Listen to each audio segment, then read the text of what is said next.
lads. Welcome back to Cossy's Arsenal podcast. My name is Cossy. Welcome back to another big match reaction. We have beaten Southampton hands down. That is the word I was looking for, and I got it right before we came into the stream. We have beaten Southampton hands down. We have demolished them. We have embarrassed them. We have actually done a very, very good job.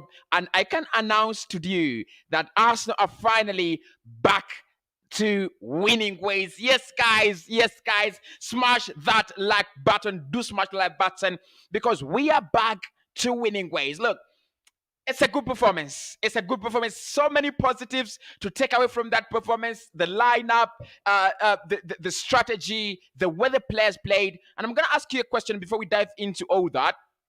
Who was your man of the match? I think this is one. This one is another game where it's already, it's going to be very hard to decide who the man of the match actually, who the man of the match was. Because look, I think Gabriel had a masterclass. Odegaard had a masterclass. Saka had a masterclass. Partey, surprisingly, had a very, very good game. Gabriel had a very good game. Ramsdale kept the clean sheet. So who was your man of the match in this game? Spam my comments. Spam the comments right about now. Let me know who was your best player on the pitch, and of course, let me know there who are your best 5 players in this game. Let me know your man of the match and then the best 5 players for you, because I've been trying to do the maths here and there, and I couldn't find my best 5 because look, I think we had a very, very good performance. So good, guys, welcome back. Let's get to it. Let's talk about it. Let's speak about this game. The lineup that we actually started with was much predictable, and I think the case that Aubameyang was actually out of the team due to disciplinary reasons, as explained by Mikel Arteta. I'll try to explain later why he was actually out. I'll try to tell you. But the team that we actually went with was absolutely okay. Ramsdale in goal, Tomiyasu and Kian Tierney. Those are the 2 fullbacks that should be playing with should be playing for Arsenal game in, game out. Mikel Arteta should stop tampering with the team. Kian Tierney, I know he loves Nuno Tavares, because Tavares is more of Tavares is more of a modern fullback, but Tierney is not that bad. We've got to agree to these guys. We've got to speak about it. Tierney is not that bad. Tierney is a good player, and we've got to give him more game time. Day in, day out, just boost his confidence back. Let him have a string of games, and of course you're gonna see he had an assist against Everton, and he also has an assist in this game against Southampton. So I think Tierney actually did very, very well with Martinelli up there. They were really, really, really causing lots of trouble for Southampton. The centre-back partnership, Gabriel with another goal from a header, and Ben White. I think they looked very, very good, in this game. We will dive into the players later on, and then. The midfield pivot, Xhaka was a little bit sloppy in the first half. If you saw it, gave away so many balls, by the way, at the beginning of the game, and I think it's because he's not yet fit. But in the second half, was a little bit better. I think he was really, really much better, not a little bit better, but in the second half, he was much better, and he really put in a very, very good performance. Partey today, masterclass from Thomas Partey. That is the Partey I want to see. Dribble more, pass more. Dispossess more, and of course have your maximum concentration on the game. Thomas Partey today, masterclass, guys, masterclass.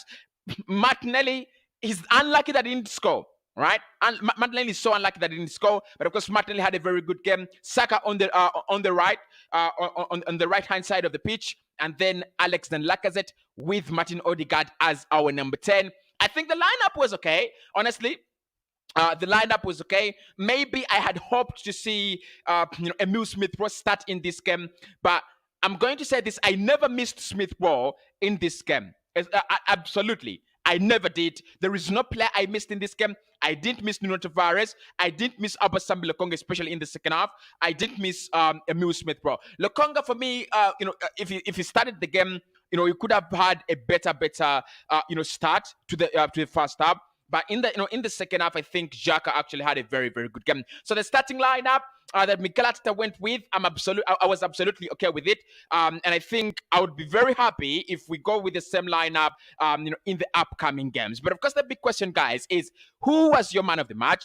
Who was your best player in this game? Let me know. And of course, let me know your best 5 performers in this game. Later, I will do a video about the best performers in this, in this game as well. So, guys, let's start off with the first half. 2-0 at halftime. It's not about the goals. It's about the performance. It's about the nature of the goals. It's about the kind of goals we scored. Because let's talk about the first goal. That was a total, beauty. It was an absolute beauty. We passed the ball right from our goalkeeper to Xhaka to Lacazette. It was a very, very beautiful goal. Very, very good goal. Very well, very, very well set up.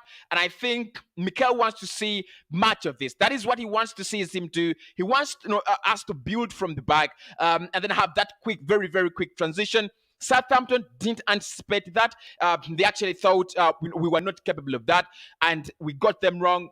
I think it was Ramsdale, Tomiyasu, Partey, Odegaard, Tomiyasu, Xhaka, and then Xhaka laying it off very well for Alexander Lacazette. And what a finish, by the way, from Alexander Lacazette. I don't think he's one of my best performers in that game. I'll tell you my best performance, but I don't think he's part of my best performance. But I don't think, again, that he had a very, very poor game. He had a very, very good game. A very good game. The composure he takes to put away the ball.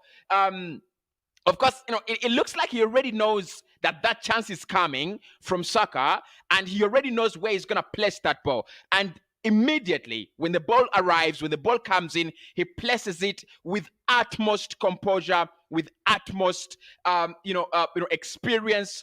1-0. Arsenal had the lead. And that is the turning point. That was the turning point. And actually, when we scored, because in all the last 3 games that we have played, Everton, Southampton, and Manchester United, we have actually scored fast. And when we scored, it has always been the turning point of our games. When we scored against Everton, we slept off, and they got an equalizer, even a second goal. Same as Manchester United, they got so many goals after we scored. I think we didn't know how to react when you score. And Martin Odegaard spoke about it, in our last game, in his interview, and he said we have a problem with the mindset. We have a problem that whenever we score, we relax. Whenever we get a goal, we relax. We are not actually having the right mentality when we have a goal. Today, it was absolutely different. Absolutely different. I saw an Arsenal side that reacted with, we want more. That is the mentality. That is what we want to see. And that is the Arsenal we want to see all the time. Please do react with, we want more goals. That is the mentality. Because the moment we got that first goal, Southampton lost focus. And of course, you expect every team when they concede a goal, they lose focus. Every team, whether it's Arsenal, whether it's United, whether it's City, whenever you lose you concede a goal, you're gonna lose focus. Southampton lost focus, and look, our second goal, Martin Odegaard, again, had a very, very good performance. It was not a masterclass, right? It was not a masterclass, but the build-up to the second goal, again, was so good. Very, very good, because it comes from down. Tomiyasu crosses in the ball. I think it is Kiantin who tries to head it back, but actually, he tries to put it across with his left foot. It doesn't happen. The ball, gets stuck in his legs. He tries to put back, another beautiful cross, and then it is blocked. But then he crosses the ball on the third attempt with his head, and Martin Odegaard, what is he doing there? He's always there. I mean, 3 goals in the last 3 games. We'll talk about Martin Odegaard, later.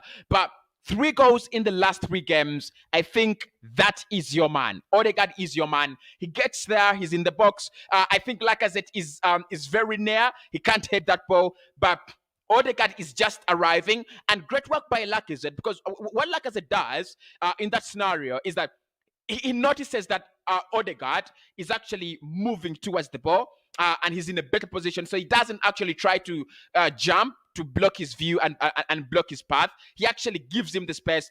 Odegaard comes in, he's there, and he heads in the second goal. That was the end of the game for Southampton. Absolutely. I just looked at their manager on the touchline, shaking his head in disbelief, because the game at that point, it was away. We controlled it very well. We did everything. We controlled the midfield, and I said this in the last games, in the last match reactions that I've done. Whenever you control games, whenever you control the midfield, you're happy and you're gonna win games. Honestly, that is the truth. Whenever you control games, whenever you control the midfield, you will win games. The reason that's why we lost against United, we lost control. Many moments where we lost control. Against Everton, the same story. We lost control in those games. In this game against Southampton, which anyone would say, Cossy, Southampton is a weak opponent. I will not disagree with that. I think their performance also today was a little bit below par. They really looked very, very poor, especially defensive wise. They gave us so many chances. It could have been 4, it could have been 5, it could have been 6, it could have been 7. Because if you count the chances that we didn't take, I think Lacazette in the first half should have set up Gabriel Martinelli. Didn't do that. Saka in the first half still should have set Gabriel Martinelli up. He didn't do that. Those are 2 chances. Martinelli's chance that was denied by Willie Caballero. That is another one. Saka hitting the post. Those are 4 chances. 4 chances that Arsenal could have taken. This game could have been 7-0. This game could have been 8-0. The problem there still that we have at the club is that we are now trying to create the chances, but we are not taking them, right? I think Martinelli should have had a goal.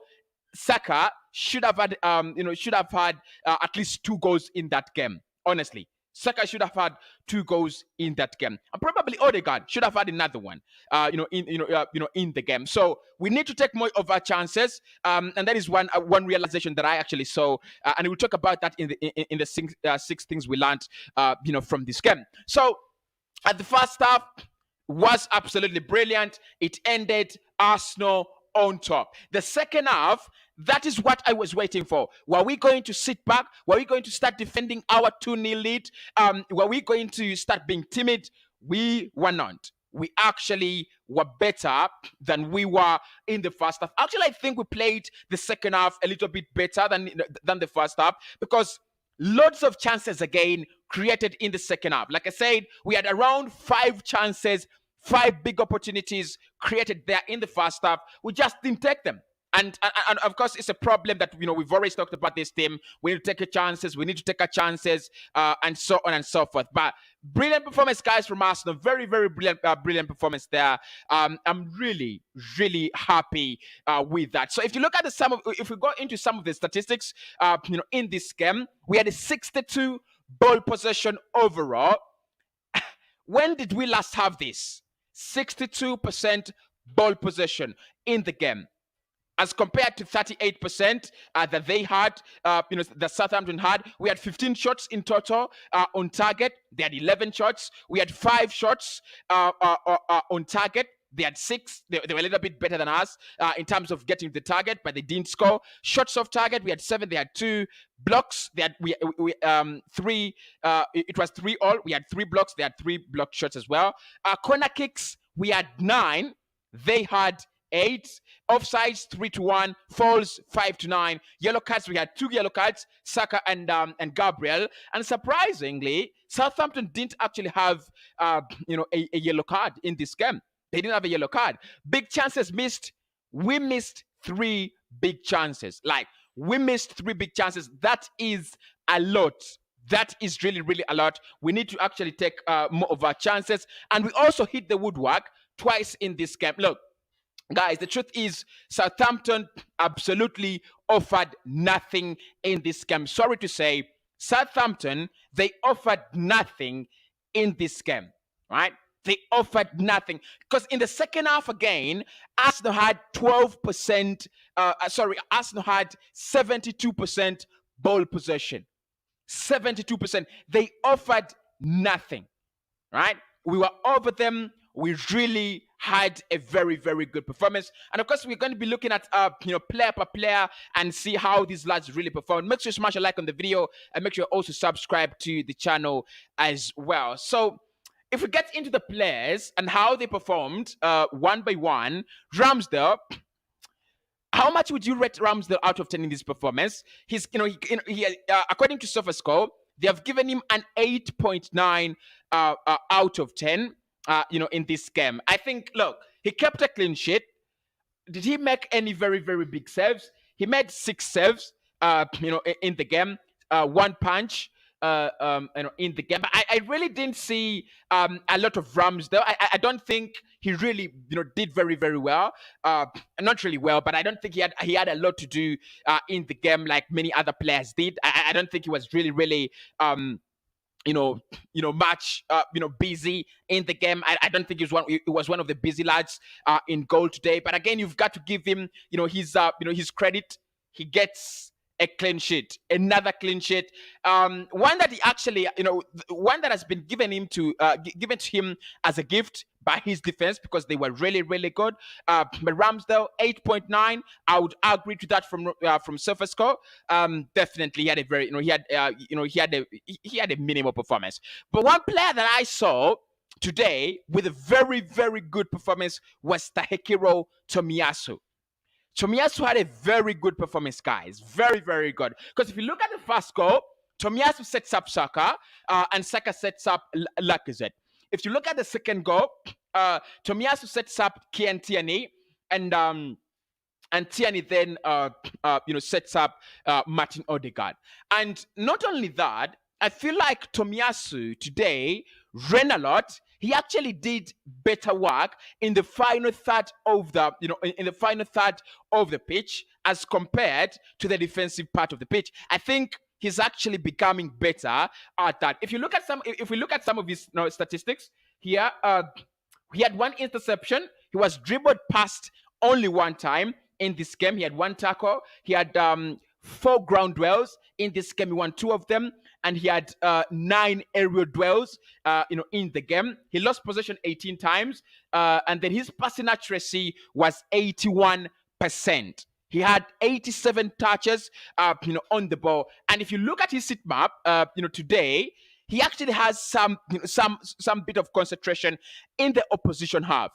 I think. That is what Mikel is trying to teach him. That is what Mikel wants him to be. He wants him to be the kind of defender that is so good at defending the ball, but also very, very good going forward, creating chances, and helping the team whenever we need him. And I think, honestly, he had a very, very good performance. So Tomiyasu, for me, one of my best performers on the pitch today. Then Ben White also.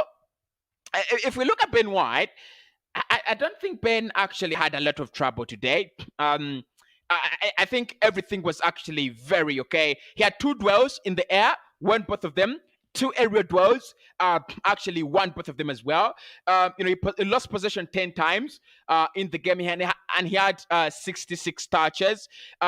His passing accuracy was 83%. Right, 66 touches for a defender, 83% ball accuracy, ball passing accuracy. I think he had an okay performance. Is what he was just okay, not really in the up there in the air, and not really a very, very poor performance.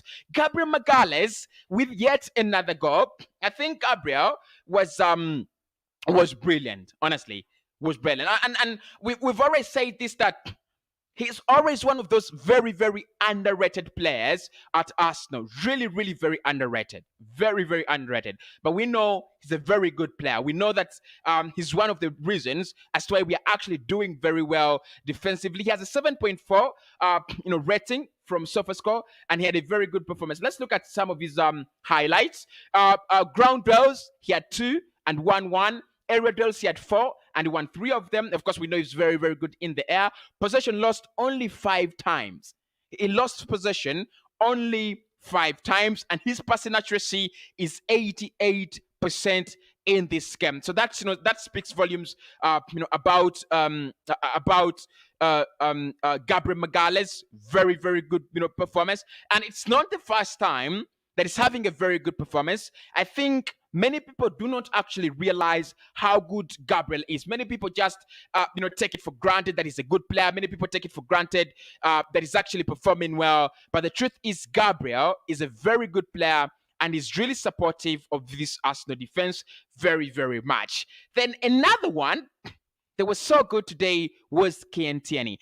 You can't imagine Kian Tierney made an assist in this game for Gabriel, and he had more ball progressions than Tomiyasu. Yet I just say that Tomiyasu had a very, very good game. So if we look at some of the highlights of Kian Tierney, actually Tierney had more touches in the opposition half than Tomiyasu. Although I think today I will go with Tomiyasu as the better fullback, because I felt like it's the first time I've ever felt his performance in the final third. He was so good. So if you look at Kian Tierney today, ground dwells none, aerial dwells only one.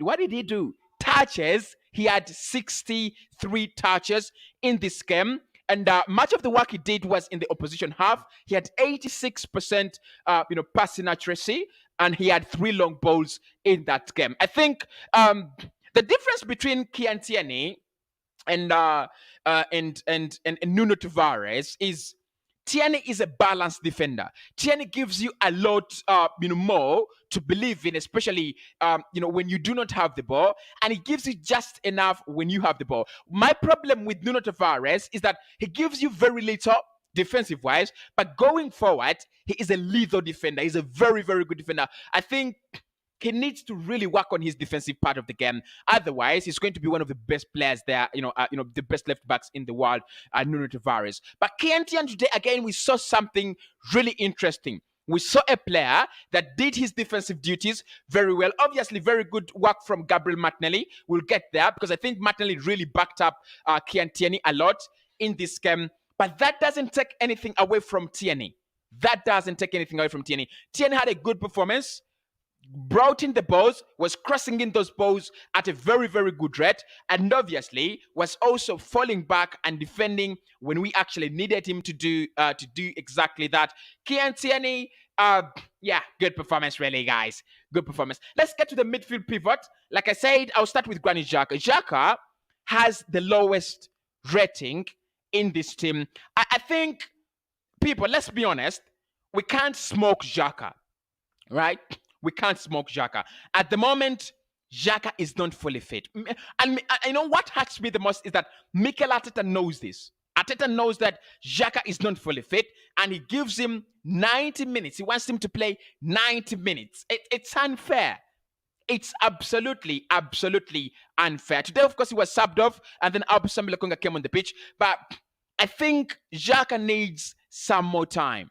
Right, giving him the Everton game was a mistake. Yes, the Southampton game, I think that was a little bit softer as compared to Everton, and you saw how he did. In the first half, he really crumbled, but in the second half, he's just becoming steady. So I think he still have that stigma. He still has that trauma in him. Of the injury. He's not yet there. He's not yet at that level where Mikel Arteta wants him. But of course, he had, I think he was just fine, especially in the second half. His ball distribution was okay, but I didn't see much of, an ecstasy from him as a player. If you look at some of the highlights, he had 59 touches in that game, and his, ball passing accuracy was 77. So you can see he's not yet there, because at least one of the things I know about Xhaka is he passes sideways. He passes at a very slow rate, but his passing is accurate. His passes are always very, very accurate. But of course, you can see here that he only managed 41 accurate passes out of 53. So he's not yet there. He's still making the blind passes. I looked at him in the first half, and I was really, really concerned. Not really disgusted, but I was, concerned about the fact that he was not at that level. Right? He's not yet at that level where we want him to be. He's not yet at that level where Arsenal want him to be. And I think Mikel should be giving him at least 60 minutes in the per 90. Bring on Lokonga for the rest of the time. It doesn't hurt. Lokonga is just a very good player, and we all know what we get when Aubameyang Lokonga plays. So it's mean for me. it's mean to play Xhaka 90 or 80 minutes and give Lokonga 10 minutes. Lokonga should be having 20 minutes, 30 minutes on the pitch. But anyway, Xhaka today, his performance was not so good. But again, there is an excuse for him. I will put in an excuse for him. He's not yet fully fit. We can see him, the way he controls the ball, the way he controls his body, his mind, his attitude. He's trying to fit in, but not yet. Because today he was surrounded by, a team that was really performing very well, right? The rest of the team was really performing well. He was the only player in that game that was actually looking up, as a misfit. And of course, he's not yet actually fit. Thomas Partey, guys, let's talk about Partey for a minute. Smash a like on the video. Thanks everybody for doing that. Make sure you're watching live always. Let's talk about Thomas Partey. Is he back? Everton? No. Manchester United? No. Southampton? What a performance. SofaScore have given him a 7.1 rating in this game, but I would give him more than that. I would give him around a 7.9 or an 8 out of 10 rating in the game. Look, Partey today, there was a party. Honestly, today, there was a party. Finally, we have Arman back. We have, we have the octopus back. Today, he gave away the ball very, very less times. Today, he made very, very accurate passes. Today, his dribbles were on point. Today, his attitude was on point. Today, his concentration was there. But what we have to know about Thomas Partey is he's capable of these performances. We know that he is good and he can give us these performances match day in, match day out. Our concern is, why is he so inconsistent? Right, he's taken a very long time now without picking up, an injury. He's not been out due to injury. Why is he not performing at a consistently very, very good level? Right, he needs that. This is the Premier League. You don't give him, you don't give us one good performance and then you disappear and then give us another good performance and then disappear. It doesn't work like that. He needs to be a little bit consistent.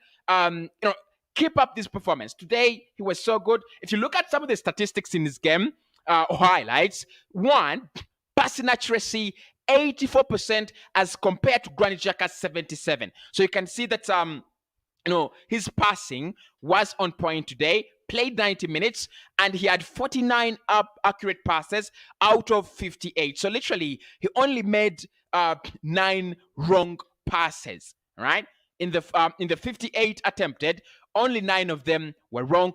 84% ball passing accuracy, 1 shot on target and 1 shot off target. I think Partey today, he was the man, right? He was himself. And obviously, I would rate him very, very highly in this game, but I'm really scared. Can he keep these performances high? Can he actually have these performances match day in, match day out, game in, game out? Saka today, what did you make of Saka, guys? Let me know in the comment section. Because I would give Saka man of the match still. I would give it to him. I'm not giving him man of the match. I would give my man of the match to Martin Odegaard. I think Odegaard again had a very, very good performance. Or I would give it to Gabriel Martinelli, but I'll give it to Odegaard. I think Odegaard was exceptional, in this game for the goal. And the fact that he actually, was more, engaging in the game than the rest of the other players. He's taking responsibility and he's taking more risks. But let's first talk about Bukayo Saka. What a run! What a run for the goal! What a run for the goal! Right? What a run for the goal! I think, again, he's one of those very, very modern wingers now in modern football. You see what he does when he gets the ball. He's not looking to go, to the extreme and cross the ball. He's not looking to do that. And I think against the Manchester United game, if you still remember the Gabriel Martinelli cross that Martin Odegaard put away, it's the same cross. It's the same cross, the same quality, weighted, well weighted, and it shows that he's looking for anyone in that area, right? Other than going to the byline and cross-sitting for nobody. So, one, quality on the cross, quality on the run, and also perfect timing to find Alexander Lacazette, because he's literally running. I think James Ward-Prowse is actually following him, and for a moment I thought he was gonna stop and stand and try to take on James Ward-Prowse, man to man. But what he does is that, he tries to get into the box. He looks at Lacazette. Lacazette is just arriving, lays it for him, and Lacazette does the rest of the work. I'm gonna say Saka had a very, very good game, guys. Saka had a very, very good game. If you look at some of the statistics in his game today, he had 47 touches in the game, 75% passing accuracy. He had 5 crosses in that game. 5 crosses. He created 1 big chance there. He hit the woodwork once, and he also missed a very, very big chance once. So my only problem, guys, with Saka is goal scoring. That is my problem. He needs to score more. Because why I have a problem with Saka is he gets in these areas, right? He gets in those areas. It is very different from very different when you have a player like Martin Odegaard, because Odegaard doesn't get those chances as frequently as Saka. Saka had a big chance in this game, and Wille Caballero denied him. But I think that is not a chance where a goalkeeper denies you. If he needs to concentrate, he needs to come down in front of goal. He can do better, and he knows it. He can do better. But good game from Bukayo Saka, very, very good. But if Saka had a good game, that Martinelli had an excellent one. Martinelli had a very good game. What a performance from Gabriel Martinelli, lads! What a performance! I mean, even now, I can't seem to forget his runs. I can't seem to forget his relentlessness. I think that is one thing he brings to the Arsenal side. Let's talk about it. How many relentless players do we have in this Arsenal side? Honestly, I think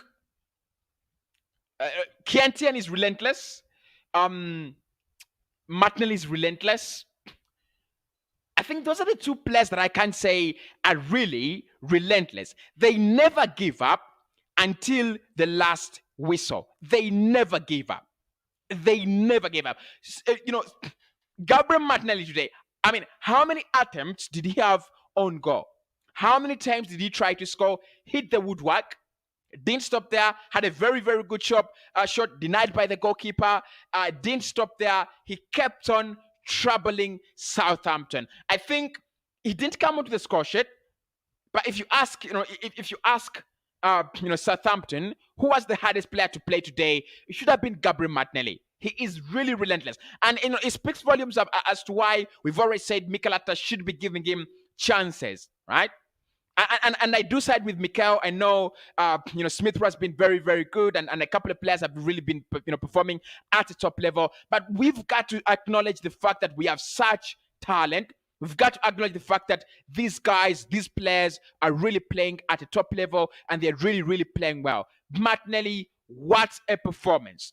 What a performance. I would love to see him start in the next game against Southampton. Played 90 minutes, had 41 touches on the game, had an 81% ball passing accuracy, had 3 key passes in that game. 9 crosses in total. 9 crosses. Can you imagine? Right? He had more crosses on that pitch than any other player. 9 crosses. He hit the woodwork. Should have had a goal for me. He should have had a goal. I think he's just unlucky, really. Right? He's just unlucky. But he should have had a goal. If you look at the ground dwells yard, he had 8 ground dwells in this game. And like I said, I think Kian Tierney enjoyed his day in office, courtesy of Gabriel Martinelli, because Martinelli was really falling back. He was really, helping him out. He was really doing all the donkey work in the final third and in the opposition half, and in his own half as well. I think, guys, let's go with Gabriel Martinelli as man of the match. Let's agree to it. Yes, Martin Odegaard had a very good game, but let's go with Gabriel Martinelli as man of the match. Let's agree to it. Martinelli had a very, very good game. Martinelli had a very, very good game. So I'm going to go with Gabriel Martinelli, man of the match. He had big chances created, one, shots blocked, one, hit the woodwork once, dribbled, successful dribbles. He had 4 successful dribbles. So I think, guys, Martinelli for me, he made my day, right? He made my day, honestly. He made my day. Martin Odegaard, who actually had, who was everywhere in this game, honestly. That is what we've got to say. He was everywhere in this game. He impacted the game right from minute 1 to mid 90. He impacted the game very, very well. Congratulations to Martin Odegaard. I think he is back. He is really back. Of course, I never doubted him. I never really doubted him. I know many people told me when he had very, very poor performances at the start. Many of you told me, because you see, you are saying Odegaard is a good player. We should have gone for Maddison. I really wanted James Maddison, honestly. I wanted James Maddison, but I never doubted Martin Odegaard. I know how good he is. I know the quality he possesses as a player. I know the beauty he provides to the team. One thing that is lacking with Martin Odegaard is risk taking. If he can take more risks, like get into the penalty area, score more goals, try to score more goals, try to set up your strikers, try to set up your wingers, try to have big chances created. He had an 8.3 rating from SofaScore today, and he was magnificent. That is the word. Magnificent, magnificent, magnificent. So if you look at, if we go into the statistics, today, 69 touches on the ball, 72% ball passing accuracy. He had 5 ground dwells and 3 aerial dwells today. He lost possession only 19 times. There, he had a goal. He scored a goal, and he created a big chance. He had 1 shot, blocked, and 1 shot on target. So, guys, honestly, if you are there and you believe Martin Odegaard has been our best player, I can't blame you. He had a very, very good game, right? He had a very good game, and I think he has started to feel that importance. He has started to feel that I'm the number 10 here. I'm the number 10. I've got to take these decisions. I'll do it myself, right? I'll do it myself, because behind him, Xhaka and Partey, there is no creativity coming out of there. So the only creative spark in that midfield is Odegaard. The rest of the creativity is coming from Saka, Martinelli, and Emile Smith-Rowe, who are playing in the wider areas of the pitch. And I think Odegaard needs to create more, needs to score more goals. But in that, in today's game, he did all that perfectly well. And of course, the striker today, the main talisman, Lacazette. What did you make of Lacazette? Actually, I didn't feel like he had a very, very good game, but the goal was superb, right? The goal was really, really, really superb. I'm still envious of the quality of the goal. I wish it was me who scored that goal, really, right? Because the quality, the composure, the beauty, the technique that he uses to tap that ball away, it could have gone high, because in that scenario, you always see, strikers and players tapping that ball, and then it just goes to the clouds, right? Because it's a ball in motion. It is not entirely on the ground. So the moment you hit it very, very, recklessly, it's gonna go in the clouds. It's gonna go above the, above the woodwork. But he places it in very well. It looks like he already knows that I'm going to do this, and then he executes it very, very wonderfully and very, very perfect. So, guys, let me know what you made of these players' performances. I think the team really had a very good game. We needed this. We needed it, and we actually got it. So what did we see in this game that I actually want to talk about? One is chances taken. Yes, we missed a lot of chances, but we also took our chances. And that is a problem we have had in the last 2 games. We were not taking our chances. We were always not taking our chances. Today, guess what? We just did. We took our chances. I think Martin Odegaard, that was a golden chance, back of the net. Lacazette, that was a golden chance, back of the net. And then the corner is a bonanza. It's a how do you call it? Like, it's a bonus, right? I said bonanza. It's not really a bonanza, but it's a bonus. The corner is the goal from the corner is a bonus from Gabriel. But we took the early chances that we had, and you saw the moment we took those two early chances, the game absolutely changed. We were in control of it. We did whatever we wanted. Southampton, at the end of this video, I will give them some time. I will talk about them because that was a very poor performance, lads. That was a very, very, very poor performance from Southampton. Very poor. But that is, the first thing I want to talk about is the fact that we are now taking our chances. And we need to do this every game. We are going to have very, very difficult games to come. West Ham is the next game. Imagine if you're playing West Ham and you miss 3 chances, like 3 big chances. Do you think you win that game? We don't, right? Because against West Ham, it is not going to be a free hit. Today, for me, it was a free hit. Southampton were there, opened their chests, and they were like, hit us. We are here to be hit.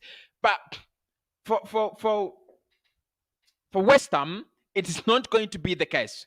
West Ham are not going to be a free hit. West Ham are not going to be there and say, please, Arsenal, hit us. We are here to be hit. Yes, they're coming at the Emirates Stadium. It's a very, very important game, but it's going to be one of the most difficult games Arsenal has ever played this season.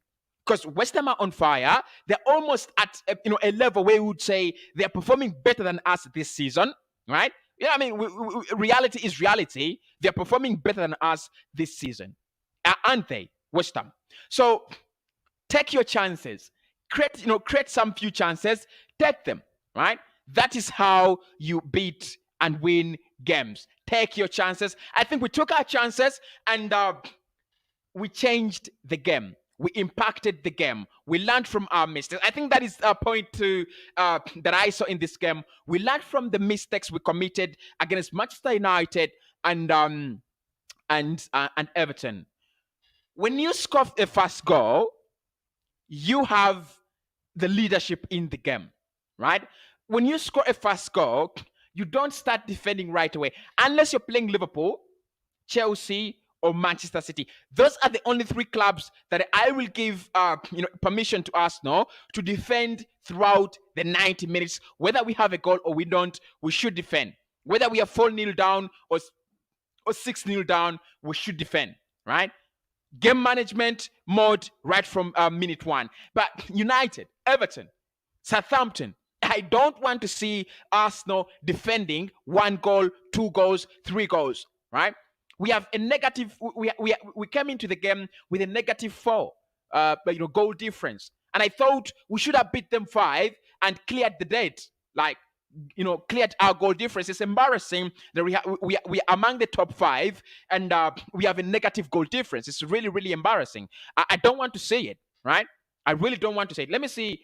How many goals do we have at the moment? Let me just look at that. So at the moment, Arsenal have scored 21 goals and they have conceded 22. We have a -1 goal difference. Again, not good enough, guys, right? Not good enough. We should have scored 4 goals in this game and cleared that, cleared that line, cleared that margin. But nevertheless, very, very good performance. So we learned from our mistakes. Our mistake in the last game, our huge, mistake was inviting pressure onto us when we score, right? The peasantry mentality, the backward mentality, the small team mentality, whichever way you want to put it, it is not going to work. It is never going to work. Arsenal are not that small team that defends the ball whenever they score. We are not that small team. We are a big team. We should be impacting games the way we should. And I think, honestly, let me say this, guys.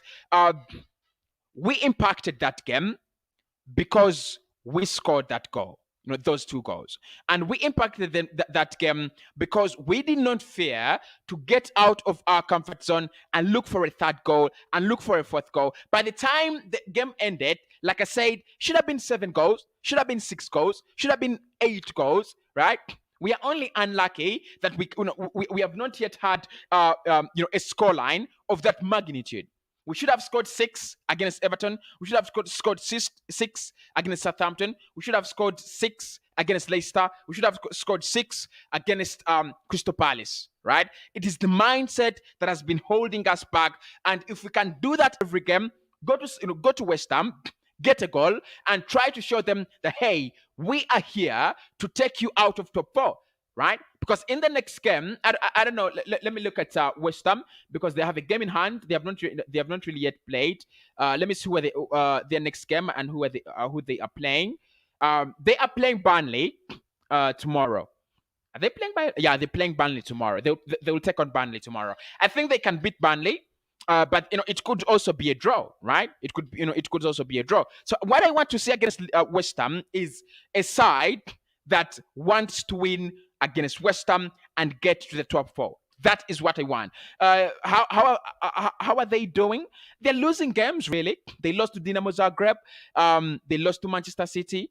They lost to Wolverhampton Wanderers. They lose games. They're not immune to losses. Yes, they beat Liverpool. And then one is going to say, oh, cossy, they beat Liverpool. They also beat Chelsea. But they're not immune. They can lose. We only have to find a way how to beat them, and we will beat them. So, guys, I think that is a very big point. We learned from our mistakes, and we have tried to rectify our mistakes. Our players are taking more risks. I saw Odegaard taking more risks. I saw Martinelli. I saw Saka. They're taking more risks. They want to impact the final third of the game, and that is where you win games, right? Yes, defenses can give you clean sheet. Midfields can give you control, but the game is won by scoring goals, and the game is won in the final third of your opponent. That is where you win the game. And I honestly think Arsenal did well. I don't know how many people believe with me, but I think we did well in the final third today. And there were more risks taken in this game. If this game, if 10 more minutes were added to that game, it could have been 5-0. Right. It could have gone 5 or 6-0. So Southampton, they were lucky that we didn't thump them. Right? 6. They were so lucky. The other point I want to talk about, in that game is there was a dramatic turnaround from some players, especially Thomas Partey, because I think his performance was, dramatically turned around. In the previous games, I think he was really, really performing poorly, and everyone was asking, what is wrong with the Octopus? What is wrong with Thomas Partey? Because look, guys, this is how heavy the burden Thomas Partey carries is. He is the best midfielder at Arsenal. He is one of the best midfielders, central midfielders in the Premier League. So whenever he performs poorly, all eyes are on Partey. What is he doing there? He gave away the ball. What is he doing there? Should have passed the ball forward. What is he doing there? Should have controlled better. Because he's one of the best. When you're one of the best, look, if Ainsley Martinez is on that pitch, nobody cares. It's Ainsley. Nobody cares. But Partey, we care. Do you? We care. Because you're one of the best players in the team. You're one of the senior players. And you're one of the players that we have to use to get these good performances from. And whenever he performs poorly, the team is actually overburdened. I saw it in the Newcastle game. The midfield was overburdened. Against United game, they dominated us. Against Everton, they dominated us because Partey was down. If Partey put in the same performance against our last 2 opponents, apart from Southampton, would have no loss. Honestly, would have no loss in those games. So Partey, I think he elevated his performance. And, it's one thing that I like about such players. They demand more from themselves. They always demand more. I need to do better. I have to do better. This and that. They always do that. They always demand more from themselves. I think there was a turnaround. There was a really, really big turnaround, from Partey. And also Saka. If you noticed, Saka and Aubameyang, I think Saka has been a little bit consistent, but not very good. Today, Saka was very, very good. Like, really good. Very, very good. And I think that is another, performance that I saw that rose up. And then Lacazette as well. Lacazette had a very, very poor game against, he had a very, very poor game against Everton. I don't know how many people noticed, but he was appalling. His performance, actually, the word is horrendous. His performance was horrendous, right? But in this game, I think he really turned around things. The goal and the engagement, the involvement. I really think it was actually good. But of course, let me know, guys. Are you happy with the performance? Smash a like right about now on this video. Let's get them to 200 likes while we are live. And of course, I want to say a massive thank you to all of you who always tune in to my content and to my live streams as well. So let's see what you people are saying in the chat. A lot of you people saying in the chat. I'm just gonna send shout outs. For the start, shout out to Oscar, shout out to Victor Mose, shout out to Dojok, shout out to Mwaka Chris, shout out to Joel, shout out to Ivan, shout out to Emmanuel, who says congratulations. Emmanuel says after scoring, they sleep and lose concentration. I think we had a better Arsenal, right? We had a very, very, very different Arsenal today. Princess Gabriel, man of the match, cossy, but still we need more players. I mean, look, this performance does not take away anything, right? It doesn't take away the fact that we've been appalling in the last two games, but it is a reason to celebrate. I think that is the importance of such games. They are a reason to celebrate. They're a reason to come together, and feel, happy and feel that, you're performing well as a team, and you can push forward and things like that. I think that is the advantage of such games. At times, when you win a game, it doesn't come as straight as we won a game, so we are bounced back. We need more players. I think we need to replace Nicola Pepe, honestly. We need to replace Nicola Pepe. We need to replace Lacazette and Aubameyang. This team is so far away from being the team that we want it to be. But honestly, all around, they're doing a good job. They're performing better, and that's what we need. We need them to perform better, and if they're performing better, we give them the credit. It's a good performance, guys. It's a very, very good performance. Lema says, hi, Arsenal. I am El Nathan. I am 9 years old. You are awesome. I love you very, very much. And thank you so much, El Nathan. I'm really, really happy. Really, really happy to have a young Arsenal Guna, on the show. So big up to El Nathan. Did I get that name right? El Nathan. Yeah, I got it right. Julia says Southampton is small to Arsenal, so it shouldn't, we shouldn't celebrate. So that is it. Let's talk about Southampton, and let's talk about the fact that we have to celebrate despite the fact that Southampton is a small team. So let's say this, guys. If we lost to Southampton, we would all be mad. We'd all be very, very clumsy. We'd all be very, sad. The fact that we beat Southampton means that, because this is the Premier League again, right? This is a Premier League. When every game you win counts. Every clean sheet you win matters. And for me, it is not the opponent, it is how we approached the game. We were looking for positives. We're looking for big things. We were looking beyond, beyond the opponent. We were looking at ourselves as a club. Can we score the first goal and continue to press?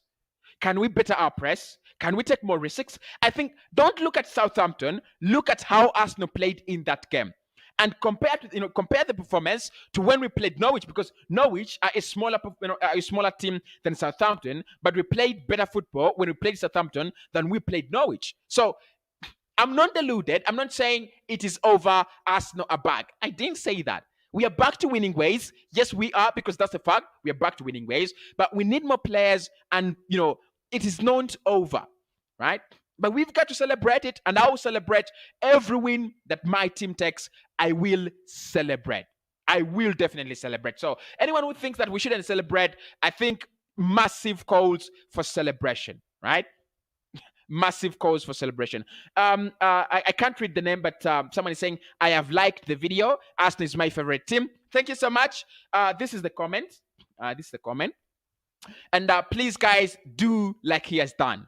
do like he has done. Smash a like on the video. I'm really grateful if you do that. Chigundu has said that Arsenal team, thanks for the good performance. That is when everybody's happy. Because I think Odegaard has been good in a couple of games. Yeah, he's been good in a couple of performances. He was good against United. He was very good against United, good against Everton, and good today. Yeah, he's had his good, his own performances. Deba says, is it Deba? Data says it's a good result. And then Andrew said Madison is still needed. A forward also Lautaro Martinez or Haaland, and Renato Sanchez and Saliba at the back. Look, guys, the team is not yet at that level where we're saying we are over. It's over. We are still fighting, and I know slowly by slow we will, we will get there. Prince says, Gabriel,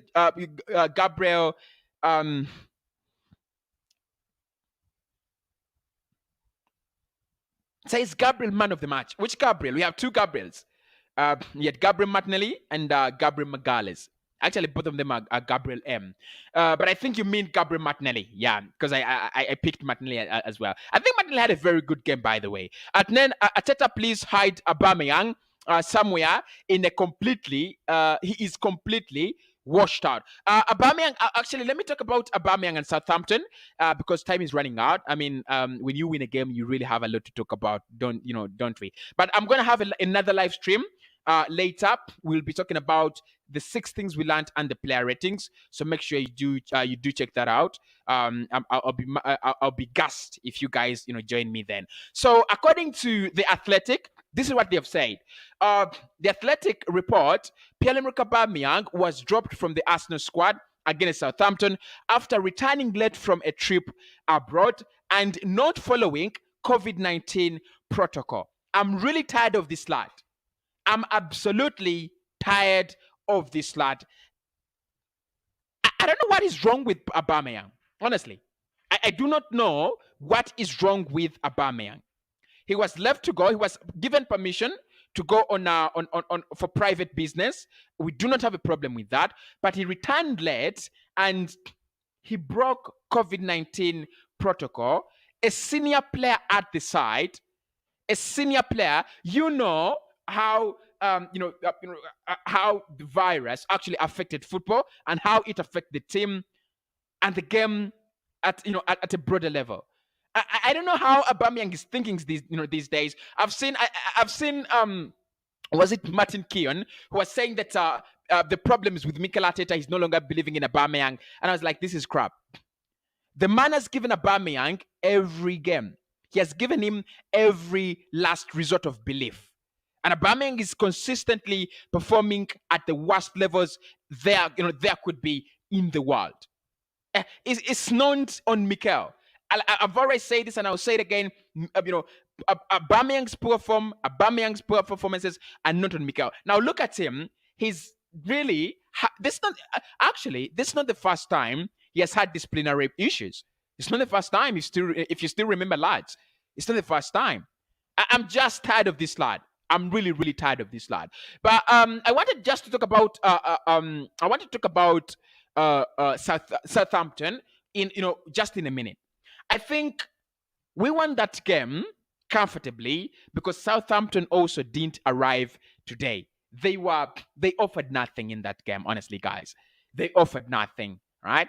But look, I think their midfield was so porous. They were weak. They didn't win the ball and they gave it away so easily. Their marking was very, very poor. And their defense, oh my God, have I seen a porous defense in the league this season?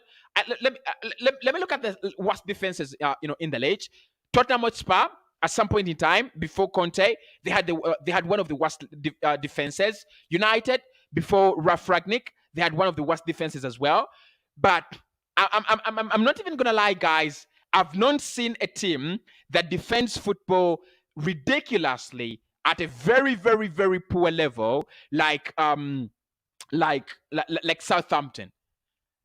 We could have hit them 9, right? We could have hit them 9, and of course, it's such games where they get, can you imagine? I think last season, Manchester United beat Southampton 9 goals last season, right?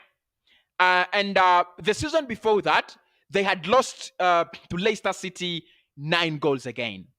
So, the truth is that they expose themselves too much. They really expose themselves too much. I think the manager is trying to play modern pressing, and he doesn't have the right players to play that style. But for me, I care less. I really, really care less. As long as Arsenal get the points, it's a good scoreline, 3-0.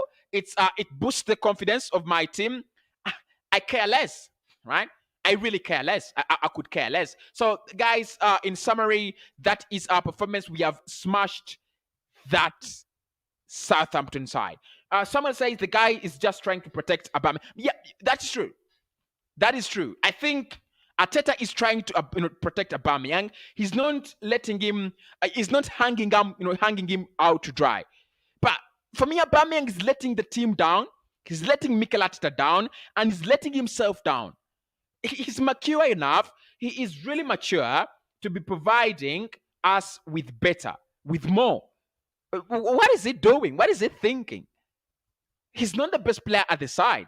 Why is he busting around and causing all sorts of trouble? I don't understand it. I don't get it.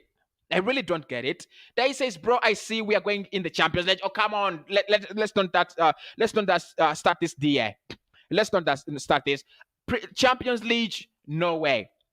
Sorry for me to say this as an Arsenal fan, but Champions League, no way. We are not going to the Champions League. Sorry for me to say this. We are not going to the Champions League. Honestly, we are not going to the Champions League. But I'll be happy if we go. I'll be very, very happy. I think West Ham as well will not go to the Champions League, but I think United will finish ahead of us. Somehow, they will finish ahead of us.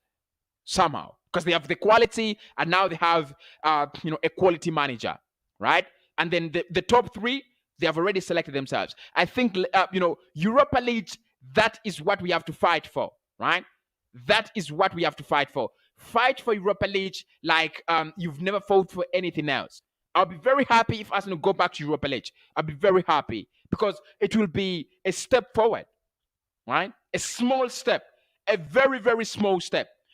Look, there's so many Arsenal fans that are going to say you're less ambitious when you settle for fifth on the table. But that is what we can do at the moment, right?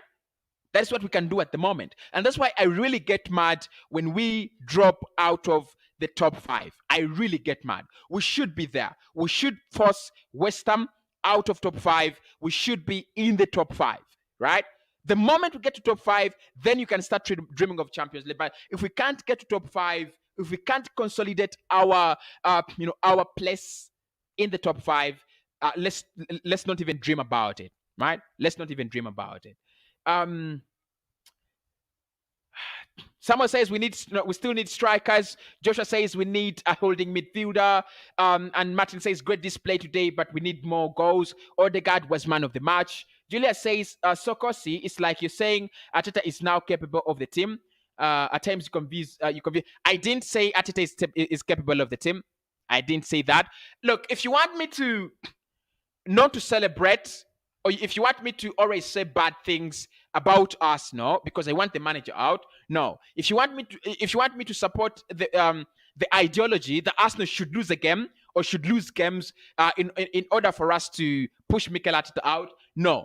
It hurts me when we lose a game, right? And in this match reaction, I barely talked about Mikel Arteta. I barely. But the truth is, he got it right? Even if you don't want a manager, there are times when he gets it right, and you've got to give him the credit. I would give him an 8 out of 10, rating. I would, because he's really done well, honestly, guys. He's really, really done well. So, if you have a problem with Mikel, I do as well. I said it in the morning. Look, this team is not set. If Eric Ten Hag or Ralf Rangnick or Ronald Koeman takes on this team, we play better. We get more confident. The players get more inspiration.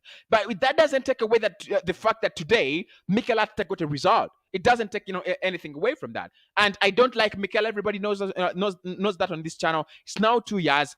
I do not like Mikel. I'm against Arsenal having Mikel as manager. And I pray that come 2022, his contract is not extended because it expires in 2023. I only pray that his contract is not extended so that we get in a manager like Erik ten Hag. I said that yesterday. I said it today in the morning, and I'm saying it again. I'm saying it again. I'm not a Mikel Arteta out. I'm not a Mikel Arteta in man. I'm a Mikel Arteta out man. But when he gets a good performance, when he gets it right, I will say, well done, mate. Well done. Let's wait for you in the next game. Because, again, West Ham is not one of the best opponents. Let's wait for Southampton. Let's wait for West Ham. If he beats West Ham convincingly, I'll be like, okay, well done, mate. Maybe I've been wrong, right? But we all know that the manager there, if you change the manager, this team can do a whole lot better, right? A whole lot better. This was a free hit, honestly. This was a big free hit, right?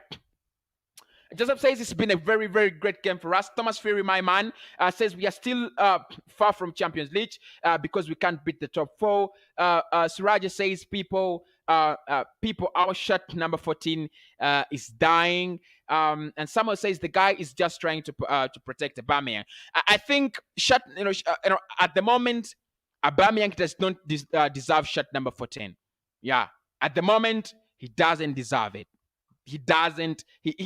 There is no way you can convince me that at the moment Aubameyang deserves shot 19. No way. Cossy, I'm behind your comments about Arsenal, and we still need a good manager, good philosophy, which can make Arsenal new in the world. That's what I'm saying, right? That is what I'm saying. The fact that we win one game will not change me to saying, we have a very good manager now. Don't talk about my manager. We have a good manager now. I'm not that kind of fan. I'm really not that kind of fan. No. When we have a good game, when we have a good performance, I will come out and say, good performance. Well done, Mikel Arteta. Well done, mate.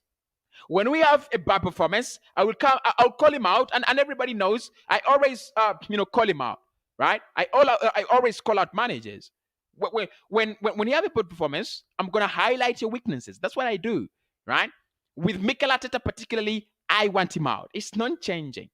Absolutely, it's not changing. But today, honestly, he's had he's had his time. Let's be honest. Today, he's had his time. He's had the laugh. He has had the last laugh. Let's wait for him in the West Ham game. But for me, I want Arsenal to win every game. I want Arsenal to pick up every point. I'm not against Arteta becoming the best manager in the world as long as that benefits Arsenal. Whichever way Arsenal can become a great side, I'm in support of it. Whichever way you can, even if it means Mikel Arteta being our manager for 100 years, if he's going to make us great, if he wakes up one day and starts winning games, consecutively, I don't call a manager to be sacked when he's winning games. I don't, right? But when you start because for me, Everton, the substitutions lost the game. United, again, he lost the game, right? If the players are trying, if these young players are trying to give you something good, you should also be trying as a manager to give your players something good. You should be trying. But anyway, lads, thanks everybody for watching in. Smash that like button. I'm really, really grateful for everyone who has actually watched in. Hit the like button, and I'll meet you in my fan cam. I'll be uploading my fan cam, player ratings, and of course, we'll be live for the 6 things we learned later on.